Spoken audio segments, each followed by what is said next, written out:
మక్తల్ దేవరకథ నియోజకవర్గ ప్రజలందరికీ ముఖ్యంగా మా కాంగ్రెస్ పార్టీ ఈ రెండు నియోజకవర్గాల తెలంగాణ ప్రజానికానికి తెలంగాణ ఆవిర్భావ దినోత్సవ శుభాకాంక్షలు తెలియజేస్తా ఉన్నాం. చాలా అదృష్టవంతులు నేను, మా సోదరుడు జిఎంఆర్ గారు. మేము ఊహల్లో కూడా అనుకోలేదు. ఈరోజు మేము గ్రామాలలో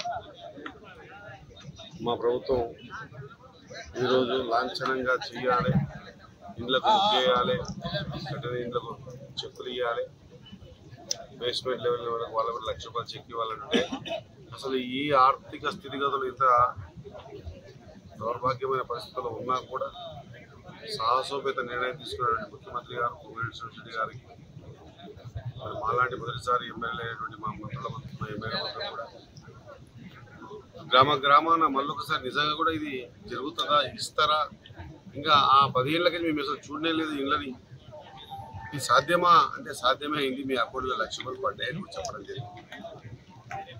మంచి ఆలోచన చేసేటువంటి అధిపతి ఉంటే ప్రకృతి కూడా సహకారం చేస్తుంది, భగవంతుడు కూడా సహకారం చేస్తుంది. దానికి నిదర్శనమే ఆనాడు రాజశేఖర రెడ్డి గారు అధికారంలో ఉన్నప్పుడు ఏ విధంగా అయితే ప్రకృతి సహకరించి వర్షాలు మంచిగా వచ్చి రైతు సోదరులందరూ సౌభాగ్యవంతులయ్యారు.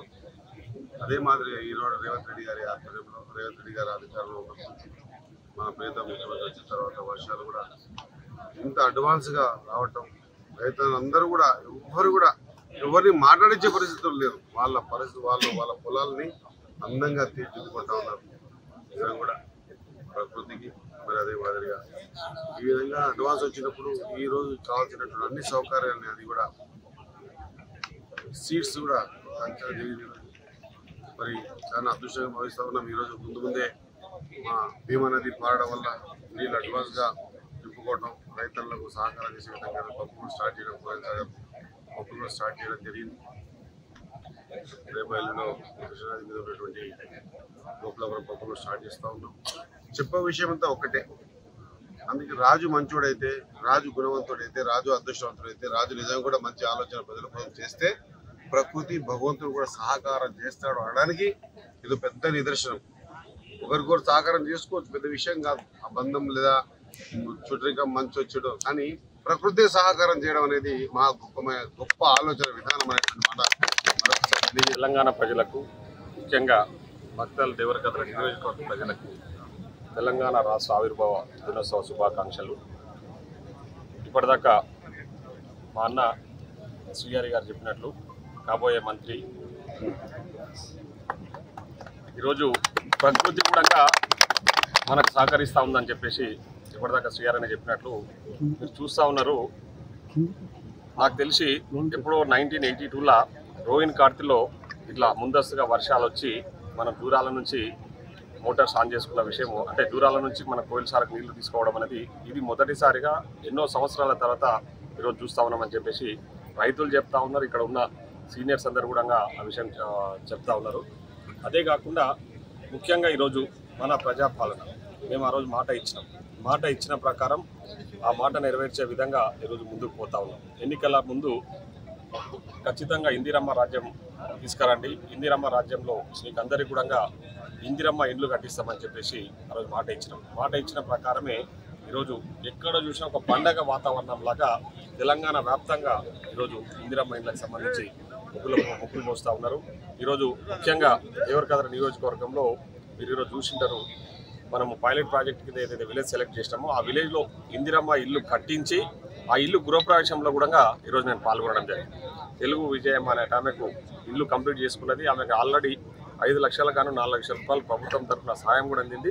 ఇంకొక 1 లక్ష రూపాయలు కూడా ఈ 2-3 డేస్లో ప్రభుత్వం అందియబోతా ఉందని చెప్పేసి అధికారులు చెప్పడం జరిగింది. అంటే మేము ఇచ్చిన మాట ప్రకారం గతంలో మీకు తెలుసు బీఆర్ఎస్ వాళ్ళు డబుల్ బెడ్రూమ్ల పేరు మీద దగా చేసి 2 సార్లు అధికారంలోకి వచ్చి ఈ రాష్ట్రాన్ని ఏ విధంగా దోచుకున్నారో నిన్న మీరు జరుగుతున్న పరిణామాలే ప్రత్యక్ష నిదర్శనం. ఈరోజు కుటుంబంలో కళాలు ఎందుకు వస్తాయి? ఆస్తి తగాదాలు, లేకుంటే పైసలు ఎక్కువైనప్పుడు పంపకాల తేడాలు వచ్చినప్పుడు తగాదాలు వస్తూ ఉంటాయి. ఈరోజు ప్రత్యక్షంగా ఆ విషయాన్ని మనము కల్వకుంట్ల కుటుంబంలో చూస్తూ ఉన్నాం.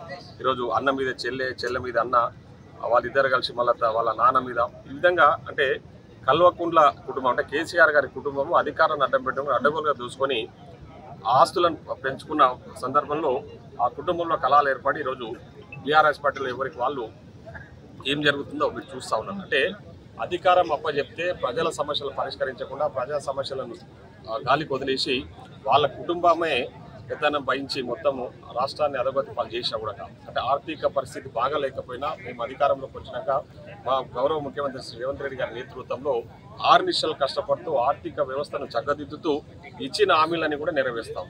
ఈరోజు ఇందిరమ్మ ఇళ్ళే కానివ్వండి, సన్నబియ్యం ముఖ్యంగా భారతదేశ చరిత్రలో బీజేపీ పాలిత రాష్ట్రాలలో బీజేపీ కూడా ఎక్కడ ఇవ్వట్లేదు. ఈరోజు బీజేపీ వాళ్ళు గొప్పలు చెప్పుకుంటా ఉన్నాం, ఏదో మేము చేస్తూ ఉన్నాం, మేము ఉద్ధరిస్తూ ఉన్నాం భారతదేశాన్ని అని చెప్పేసి. ఈరోజు భారతదేశం ఇంత సుభిక్షంగా ఉంది అంటే దానికి ప్రధాన కారణం కాంగ్రెస్ పార్టీ. మీరందరూ కూడా చూస్తూ ఉన్నారు పెహల్గాం వార్లో ఏం జరిగింది. పెహల్గాం వార్ తర్వాత ఇందిరాగాంధీ యొక్క గొప్పతనం గురించి ఏ విధంగా సోషల్ మీడియాలో కానీ పత్రికలలో చూపిస్తూ ఉన్నారు. 1971లో ఎంతో ధైర్యశాలి ఇందిరాగాంధీ, ఉక్కు మహిళ ఇందిరాగాంధీ గారు ఆ రోజు అమెరికాకు తలగొకుండా, అమెరికాకు అవకాశం ఇవ్వకుండా ఆ రోజు యుద్ధం చేసి పాకిస్తాన్ 2 ముక్కలుగా తయారు చేసి ఒకటి బంగ్లాదేశ్ ఒకటి పాకిస్తాన్ విడగొట్టి ఆ రోజుల్లోనే అంత వీరత్వం ప్రదర్శించిన గొప్ప నాయకురాలు శ్రీమతి ఇందిరాగాంధీ గారు.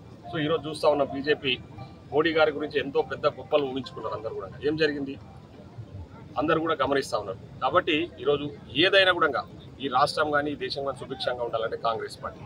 ఈరోజు రాష్ట్రంలో కూడా ఈరోజు ఇప్పటిదాకా శ్రీఆర్ అన్న చెప్పినట్టు ఇంత ముందస్తుగా వర్షాలు ఎందుకు పడతా ఉన్నాయంటే ప్రకృతి కూడా మనకు సహకరిస్తూ ఉంది. అంటే మేము చేస్తున్న పాలనను భగవంతుడు కూడా మమ్మల్ని ఆశీర్వదించడానికి ముందస్తుగా వర్షాలు తీసుకొచ్చేసి ఈరోజు ఇండియా పాకిస్తాన్ తాజా అప్డేట్స్ కోసం డౌన్లోడ్ చేసుకోండి RTV లైవ్ యాప్.